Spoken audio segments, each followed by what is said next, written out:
पर व्रतियों ने किया 26 घंटे का निर्जला उपवास। राष्ट्रपति भवन में राज्यपाल और उपराज्यपालों के 91वें सम्मेलन की शुरुआत। राष्ट्रपति रामनाथ कोविंद ने अध्यक्षीय भाषण में कहा, देश के समावेशी विकास में राज्यपालों की महत्वपूर्ण भूमिका। देश में अब तक 1 अरब 10 करोड़ से अधिक कोविड रोधी टीके लगाए गए। झारखंड में पिछले 24 घंटे में कोविड के 15 नए संक्रमितों की पहचान।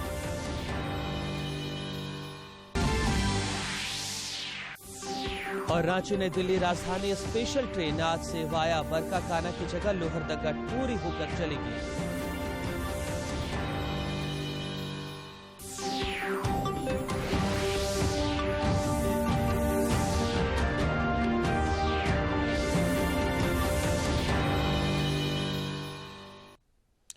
नमस्कार, खबरें झारखंड में स्वागत है आपका। मैं हूं रियाज आलम और समाचारों में आगे बढ़ने से पहले ये संदेश। देश ने कोविड टीकाकरण अभियान के अंतर्गत 100 करोड़ टीके लगाने का लक्ष्य हासिल कर इतिहास रच दिया है। इस महत्वपूर्ण कार्य में योगदान करने वाले चिकित्सकों, नर्सों और अन्य स्वास्थ्य कर्मियों का दूरदर्शन अभिनंदन करता है। इसके साथ ही हम आपको सतर्क भी करना चाहते हैं कि कोविड अभी समाप्त नहीं हुआ है। आप सभी से हमारी अपील है कि यथाशीघ्र दोनों टीके लगवाएं और अन्य लोगों को भी टीके लगवाने के लिए प्रेरित करें।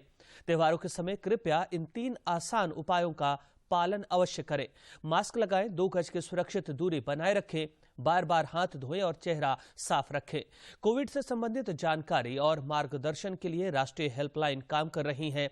इनके नंबर है 011-2397-8046 और 1075। इसके अलावा राज्य हेल्पलाइन नंबर 104 डायल कर समस्या का त्वरित समाधान लिया जा सकता है।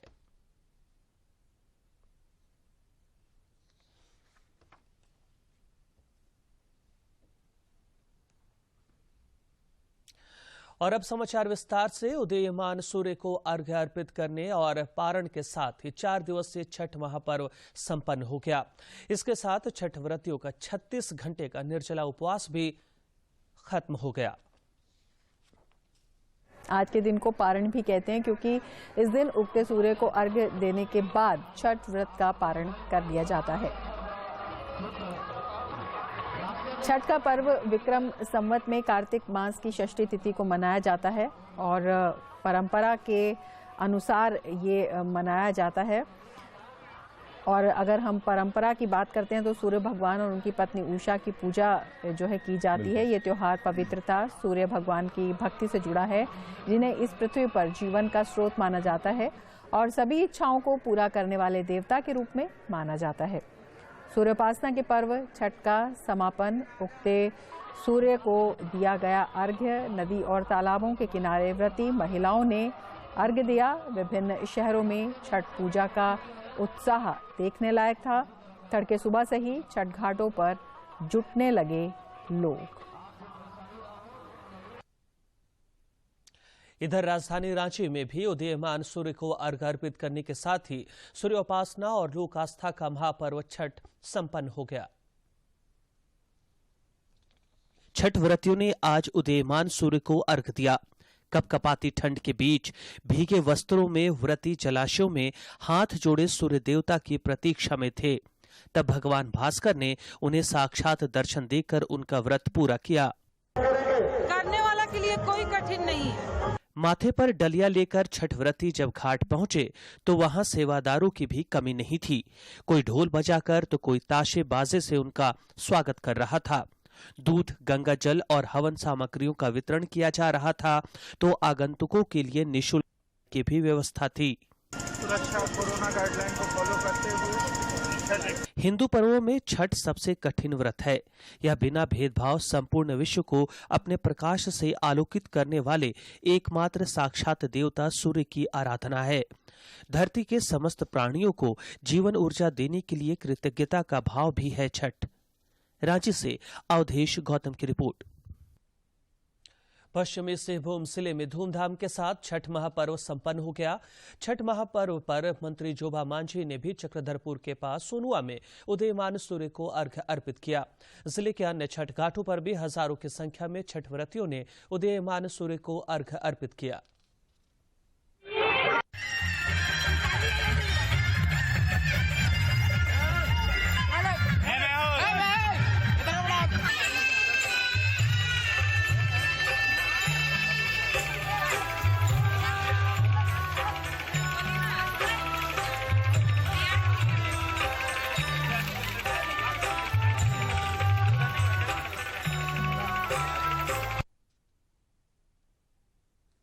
उधर चतरा जिले में भी 4 दिवसीय छठ महापर्व भक्तिमय और शांतिपूर्ण माहौल में संपन्न हो गया।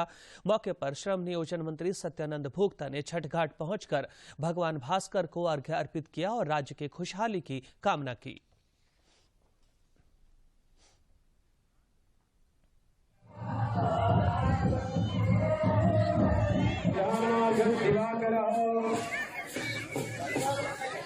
के माध्यम से पूजा करना चाहते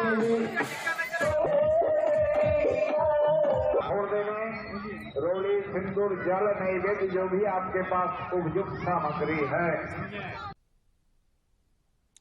राज्य के स्वास्थ्य मंत्री बन्ना गुप्ता ने भी पूर्वी सिंहभूम जिले के कदमा स्थित नील सरोवर छठ घाट पर उदयमान भगवान भास्कर को अर्घ्य अर्पित किया।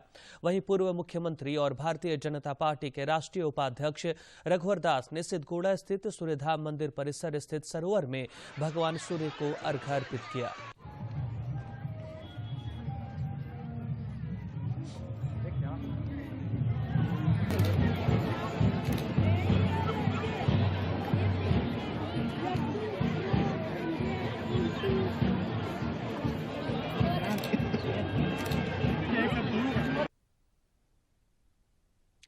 गढ़वा जिले में भी उदयमान सूर्य को अर्घ्य अर्पित करने के साथ ही छठ महापर्व संपन्न हो गया। जिले के विभिन्न छठ घाटों पर हजारों की संख्या में श्रद्धालुओं ने भगवान भास्कर को अर्घ्य अर्पित किया।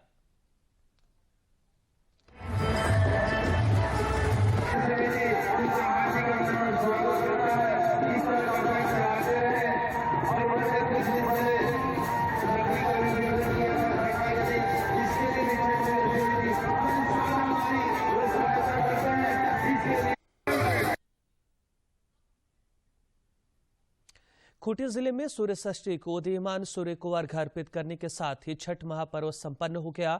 इस दौरान शहर के सभी छठ घाटों में अभूतपूर्व नजारा देखने को मिला।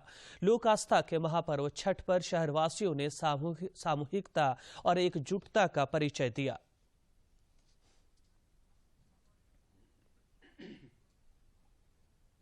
अनुकंपयमा भक्तांग्रियान अर्घम दिवाकर चरासी जगतवती अनुकंपयमा भक्तांग्रियान अर्घम दिवाकर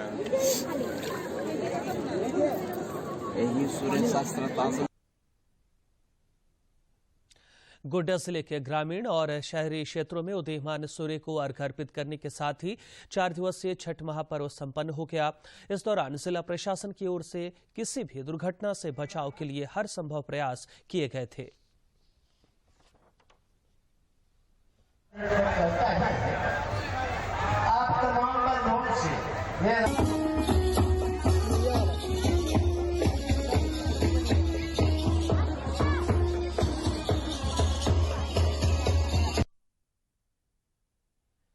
गिरिडीह जिले में भी लोक आस्था का 4 दिवसीय महापर्व छठ भगवान भास्कर को अर्घ्य अर्पित करने के साथ ही संपन्न हो गया। इस दौरान आम एवं खास सभी भगवान भुवन भास्कर को अर्घ्य देने के लिए जलाशयों के किनारे खड़े थे। कोविड के दिशा निर्देशों का अनुपालन करते हुए जिले के राजधनवार स्थित राजा घाट पर सादगी के साथ छठ महापर्व मनाया गया।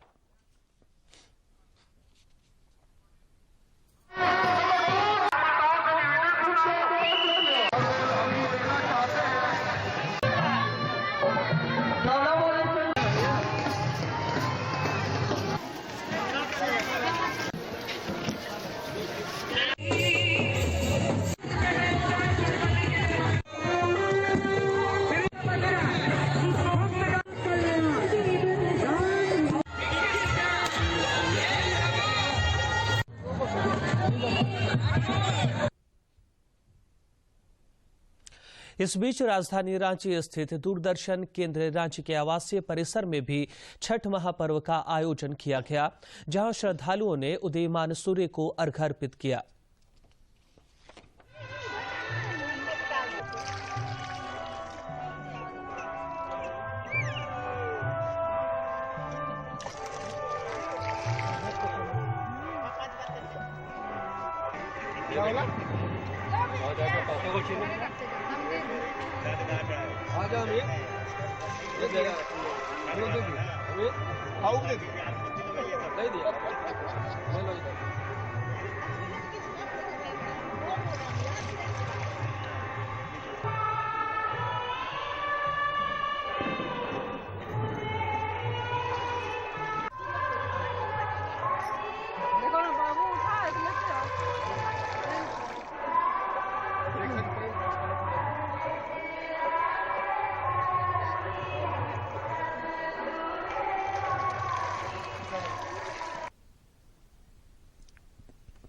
राष्ट्रपति रामनाथ कोविंद ने राष्ट्रपति भवन में आयोजित राज्यपालों और उपराज्यपालों के 91वें सम्मेलन की अध्यक्षता करते हुए कहा कि देश के समावेशी विकास में राज्यपालों की महत्वपूर्ण भूमिका है। सम्मेलन को प्रधानमंत्री नरेंद्र मोदी समेत कई गणमान्य लोग संबोधित करेंगे।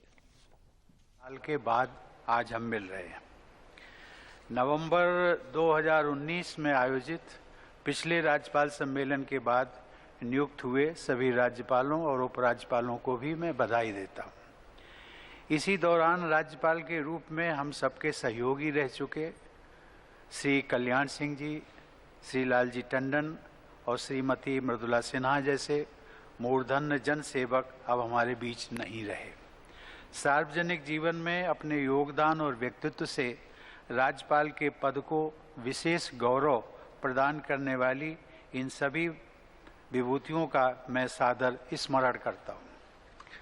कोविड की महामारी का सामना करने में विश्व का सबसे व्यापक और प्रभावी अभियान भारत में प्रधानमंत्री मोदी जी के नेतृत्व में चलाया गया। हमारे सभी कोरोना योद्धाओं ने असाधारण त्याग और निष्ठा के साथ अपने कर्तव्य का निर्वहन किया।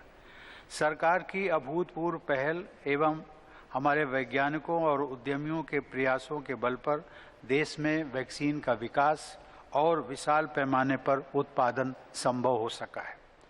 आज 108 करोड़ से भी अधिक वैक्सीनेशन करके देशवासियों को महामारी से बचाने के अभियान में हम तेजी से आगे बढ़ रहे हैं।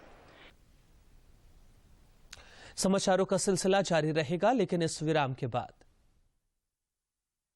बीमारी है क्या जो 100 दिनों तक रोज दवाई लूं? बेटी, आयरन की गोली माँ के शरीर को मजबूत बनाती है और तुम फिर ऐसे पतले थैले में इतना सामान। छोड़ो ना माँ, उसका शरीर भी मजबूत है और ये थैला भी।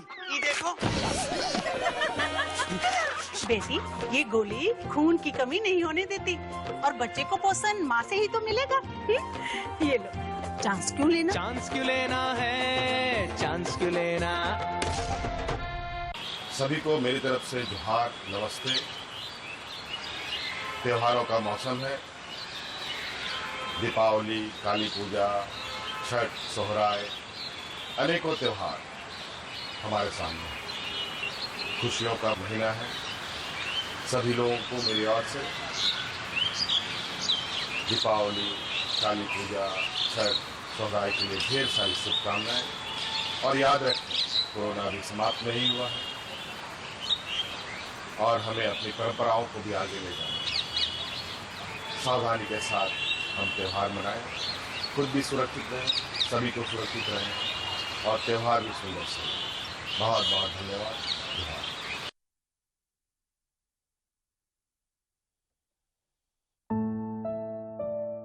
इस बात को समझ लीजिए कि टीका लगाने के बाद बच्चे को हल्का सा बुखार आ सकता है, हो सकता है थोड़ी सी सूजन भी हो जाए। इस बुखार और दर्द का मतलब है कि टीका अपना काम कर रहा है और बच्चे को जानलेवा बीमारियों से बचा रहा है। वो बच्चा बीमार भी हो तो भी उसे टीके के लिए हर बार ले जाइए। 5 साल 7 बार, छूटे ना टीका एक भी बार।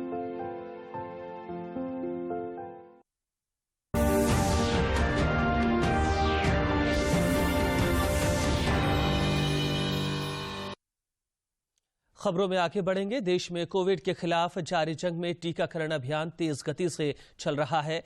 देश में अब तक 1 अरब 10 करोड़ से अधिक टीके लगाए गए हैं।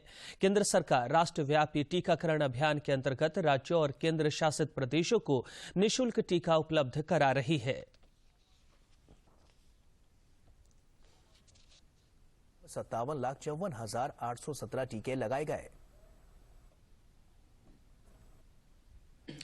झारखंड में अब तक 2,14,64,600 से अधिक लोगों को कोविड रोधी टीके लगाए जा चुके हैं।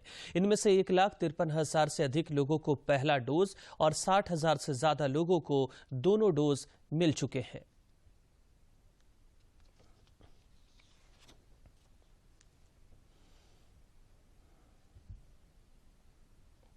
देश में पिछले 24 घंटे के दौरान कोविड के 13,091 नए मामले सामने आए हैं। केंद्रीय स्वास्थ्य मंत्रालय के अनुसार देश में फिलहाल कोरोना के 1,38,556 सक्रिय मामले शेष हैं। घंटों में 13,878 लोग उपचार करवाकर स्वस्थ हो चुके हैं, जिसके बाद देश में रिकवरी रेट बढ़कर 98.25% हो गया है, जो कि मार्च 2020 के बाद से अपने उच्चतम स्तर पर है। इस समय देश में सक्रिय मामलों की कुल संख्या 1,38,556 है। इधर झारखंड में पिछले 24 घंटे के दौरान कोविड के 14 नए संक्रमितों की पहचान की गई है, जबकि 19 संक्रमित कोविड को मात देने में सफल रहे। राज्य में सक्रिय मरीजों की संख्या बढ़कर 150 हो गई है।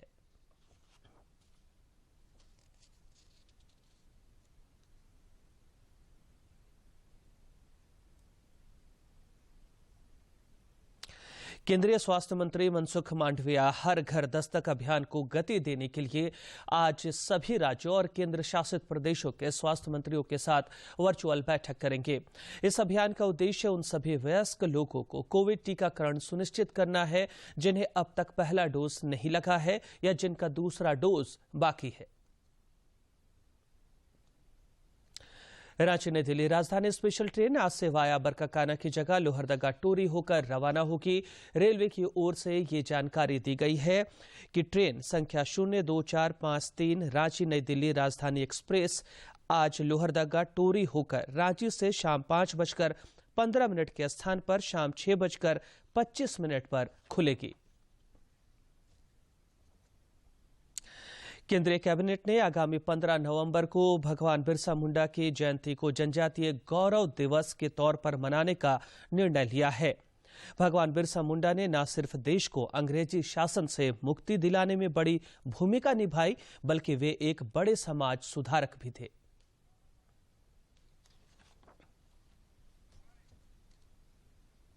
रांची विश्वविद्यालय के सहायक प्रोफेसर डॉक्टर राजकुमार ने विशेष बातचीत में कहा कि भगवान बिरसा मुंडा के पूरे जीवन काल को 2 भागों में विभक्त कर देखा जाता है। भगवान बिरसा मुंडा की गिनती न सिर्फ एक स्वतंत्रता सेनानी के रूप में होती है, बल्कि वे एक बड़े समाज सुधारक भी थे। तो जब हम बिरसा मुंडा के प्रारंभिक आंदोलन को देखते हैं तो वह एक समाज सुधार आंदोलन का है, लेकिन इस समाज सुधार आंदोलन का प्रभाव यह पड़ता है कि जो ईसाई मिशनरियां जो मुंडाओं के बीच या जो जनजातीय समाज थी उस समय, वो अपना धर्म प्रचार कर रहे थे। और डॉक्टर राजकुमार ने बताया कि भगवान बिरसा मुंडा ने ब्रिटिश सरकार के शोषण को देखते हुए जब मुंडा समाज को भी सशक्त तरीके से एकजुट करने का प्रयास शुरू किया तो अंग्रेजों के होश उड़ गए। जनेऊ इत्यादि लेकर गांव-गांव में जाते हैं और 1895 तक बिरसा मुंडा एक उस क्षेत्र के प्रमुख आदमी बन जाते हैं और वैष्णव धर्म के आधार पर वो एक ईसाईयत धर्म भी चलाते हैं। जिन गांवों में जाते हैं रात्रि को कीर्तन करते हैं, उनका निर्देश होता है कि आप नहा धोकर साफ सुथरा कपड़ा पहने, गाय के भगवान बिरसा मुंडा ने बिरसाइत धर्म की भी शुरुआत की और जनजातीय समाज को सफाई की महत्ता के बारे में भी जानकारी देते हुए जागरूक करने में बड़ी भूमिका निभाई। राज्य से ब्यूरो की रिपोर्ट। आज आचार्य कृपलानी की जयंती है। प्रधानमंत्री नरेंद्र मोदी ने ट्वीट कर आचार्य कृपलानी को नमन किया है। बापू के नेतृत्व में भारत के स्वतंत्रता संग्राम में सबसे आगे थे। हमारे देश के लिए उनके पास एक महान दृष्टिकोण था और उन्होंने सांसद के रूप में इसे पूरा करने के लिए काम किया। उन्होंने पर्यावरण संरक्षण और सामाजिक सशक्तिकरण की दिशा में अपार योगदान दिया। हम उनकी जयंती पर उन्हें याद करते हैं। प्रधानमंत्री नरेंद्र मोदी ने आज मौलाना अबुल कलाम आजाद की जयंती पर उन्हें श्रद्धांजलि दी है। एक ट्वीट में श्री मोदी ने कहा कि वे अग्रणी विचारक और महान बुद्धिजीवी थे। वे भाईचारे को आगे बढ़ाने के लिए काम करते थे। आजादी की लड़ाई के दौरान रांची में करीब 3.5 साल की नजरबंदी के दौरान मौलाना अबुल कलाम आजाद ने आधुनिक शिक्षा की रूपरेखा अपने मन मस्तिष्क में तय कर ली थी। रांची में नजरबंदी रहने के दौरान मौलाना आजाद ने गरीबों के लिए उच्च शिक्षा की व्यवस्था करने का प्रयास किया और स्वतंत्रता प्राप्ति के बाद उन्हें देश के पहले शिक्षा मंत्री का दायित्व मिला। उन्होंने देश में आधुनिक शिक्षा की बुनियाद रखी।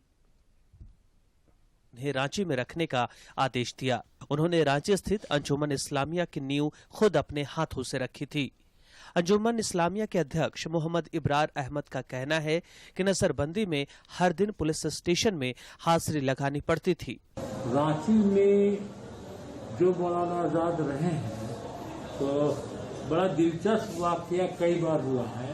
जैसे कि मौलाना आजाद जामा मस्जिद में नमाज पढ़ाने के लिए आया करते थे, तो जब वो खुतबा देते थे, नमाज से पहले का जो उनका धार्मिक जो संदेश जो समझिए या उद्देश्य समझिए वो दिया करते थे, उसमें हिंदू मुसलमान तमाम लोग शामिल होते थे। मौलाना अबुल कलाम आजाद ने रांची में नजरबंदी के दौरान कई पुस्तकें भी लिखी और आजादी की लड़ाई में बढ़ चढ़कर हिस्सा लिया।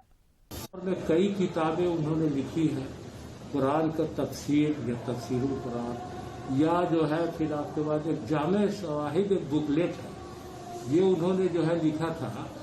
मौलाना आजाद ने देश में IIT, ISM और UGC जैसे उच्च शिक्षा की बुनियाद को मजबूत करने वाले शैक्षणिक संस्थान की आधारशिला रखी। रांची से ब्यूरो की रिपोर्ट। आजादी के सफर की आज की कड़ी में जानिए मौलाना अबुल कलाम आजाद और आचार्य कृपलानी के बारे में।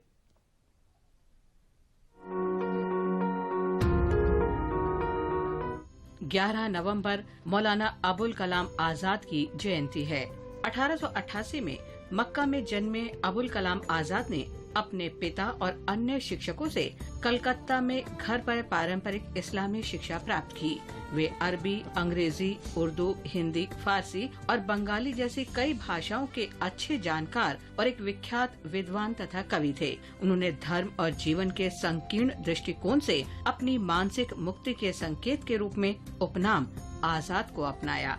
मौलाना अबुल कलाम आजाद कम आयु से ही पत्रकारिता और राजनीति में सक्रिय हो गए थे। वे बंगाल के दो प्रमुख क्रांतिकारियों अरबिंदो घोष और श्री श्याम सुंदर चक्रवर्ती से प्रेरित होकर ब्रिटिश शासन के खिलाफ क्रांतिकारी आंदोलन में शामिल हो गए।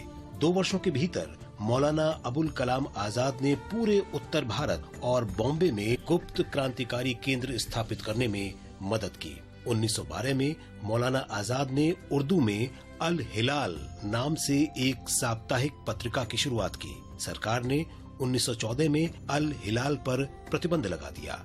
मौलाना अबुल कलाम आजाद ने भारतीय राष्ट्रवाद और हिंदू मुस्लिम एकता के प्रचार के समान मिशन के साथ एक और साप्ताहिक अल बालाग निकालनी शुरू की। 1916 में सरकार ने इस पर भी प्रतिबंध लगा दिया और मौलाना अबुल कलाम आजाद को कलकत्ता से निष्कासित कर दिया गया। खिलाफत आंदोलन के दौरान मौलाना आजाद महात्मा गांधी से मिले। उनके आदर्शों से प्रभावित होकर वो 1920 में कांग्रेस में शामिल हो गए। मौलाना अबुल कलाम आजाद 1923 में 35 वर्ष की आयु में भारतीय राष्ट्रीय कांग्रेस के अध्यक्ष के रूप में सेवा करने वाले सबसे कम उम्र के व्यक्ति थे। उन्हें 1920 और 1945 के बीच अलग अलग आरोपों में कई बार जेल भेजा गया, जिसमें सविनय अवज्ञा आंदोलन और भारत छोड़ो आंदोलन में भागीदारी भी शामिल था। उन्होंने एक ऐसे भारत की परिकल्पना की थी जो विभाजन का कड़ा विरोध करते हुए हिंदू और मुस्लिम दोनों को गले लगाए। कल तक जब तक कि आजादी हमारे हाथ में न थी, आपके मुल्क का क्या हाल था? वो अपनी किस्मत का मालिक नहीं था, उसकी किस्मत दूसरों के हाथों में। आपका अमन भी आपके कब्जे में न था, आपकी बेअमनी भी आपके कब्जे में न थी। जब कभी मुल्क में बदअमनी होती थी तो आप अपने तरफ नहीं देखते थे, उनके तरफ देखते। जब आपको कोई तकलीफ और परेशानी होती थी, आप उनके आगे मजबूर होते थे कि अपना हाथ बढ़ाएं। लेकिन आज वो नहीं, आज अपनी किस्मत के आप खुद मालिक हैं।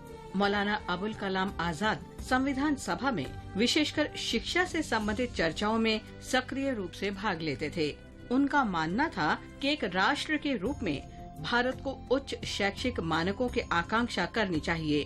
1947 से 1958 में अपनी मृत्यु तक देश के पहले शिक्षा मंत्री के रूप में उन्होंने 14 वर्ष की आयु तक के सभी बच्चों के लिए मुफ्त और अनिवार्य प्राथमिक शिक्षा की हिमायत की, क्योंकि उनका मानना था कि शिक्षा सभी नागरिकों का अधिकार है। अबुल कलाम आजाद ने अशिक्षित वयस्कों की शिक्षा के लिए वयस्क शिक्षा बोर्ड की स्थापना की। उन्होंने विश्वविद्यालय अनुदान आयोग और भारतीय विज्ञान संस्थान तथा IIT जैसे अन्य शिक्षण संस्थानों की स्थापना में भी महत्वपूर्ण भूमिका निभाई। मौलाना अबुल कलाम आजाद ने 22 फरवरी 1958 को अंतिम सांस ली। उनकी आत्मकथा इंडिया विंस फ्रीडम 1959 में उनकी मृत्यु के बाद प्रकाशित हुई थी। उन्हें 1992 में मरणोपरांत भारत रत्न से सम्मानित किया गया था। शिक्षा के क्षेत्र में उनके अमूल्य योगदान के कारण 11 नवंबर को राष्ट्रीय शिक्षा दिवस के रूप में मनाया जाता है। 11 नवंबर को गांधीवादी, समाजवादी, पर्यावरणविद, स्वतंत्रता कार्यकर्ता आचार्य JB कृपलानी की जयंती भी है। आचार्य कृपलानी के नाम से विख्यात जीवतराम भगवान दास कृपलानी का जन्म 1888 में हुआ था। उन्होंने भारत के स्वतंत्रता आंदोलन में पूरी तरह से शामिल होने से पहले 1912 से 1927 तक विभिन्न संस्थानों में शिक्षक के रूप में सेवाएं दी। 1917 में रांची जिला प्रशासन द्वारा अंजुमन इस्लामिया प्रबंधन समिति की चुनाव प्रक्रिया में बरती जा रही अनियमितता से संबंधित परिवाद पत्र के आलोक में चुनाव प्रक्रिया पर अगले आदेश तक रोक लगा दी गई है। रांची जिला प्रशासन द्वारा इस परिवाद पत्र के आलोक में उप समाहर्ता भूमि सुधार एवं अंचल अधिकारी चान्हो को मामले से संबंधित वस्तु स्थिति की जांच कर एक सुस्पष्ट जांच प्रतिवेदन उपलब्ध कराने के लिए निर्देशित किया गया है। प्रधानमंत्री नरेंद्र मोदी 28 नवंबर को आकाशवाणी पर मन की बात कार्यक्रम में देश विदेश के लोगों के साथ अपने विचार साझा करेंगे। आम लोग 26 नवंबर तक इस कार्यक्रम से जुड़े सुझाव रिकॉर्ड करा सकते हैं।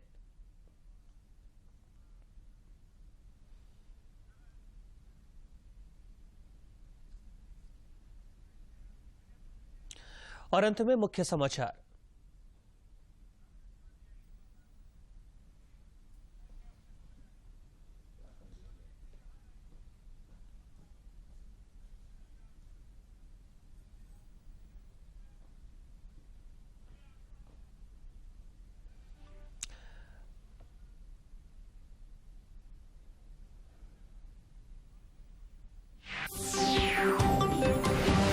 उदयमान सूर्य को अर्घ्य अर्पित करने के साथ ही लोक आस्था का 4 दिवसीय छठ महापर्व संपन्न। व्रतियों ने तोड़ा 36 घंटे का निर्जला उपवास। राष्ट्रपति भवन में राज्यपाल और उपराज्यपालों के 91वें सम्मेलन की शुरुआत। राष्ट्रपति रामनाथ कोविंद ने अध्यक्षीय भाषण में कहा, देश के समावेशी विकास में राज्यपालों की महत्वपूर्ण भूमिका। देश में अब तक 1 अरब 10 करोड़ से अधिक कोविड रोधी टीके लगाए गए। झारखंड में पिछले 24 घंटे में कोविड के 15 नए संक्रमितों की पहचान।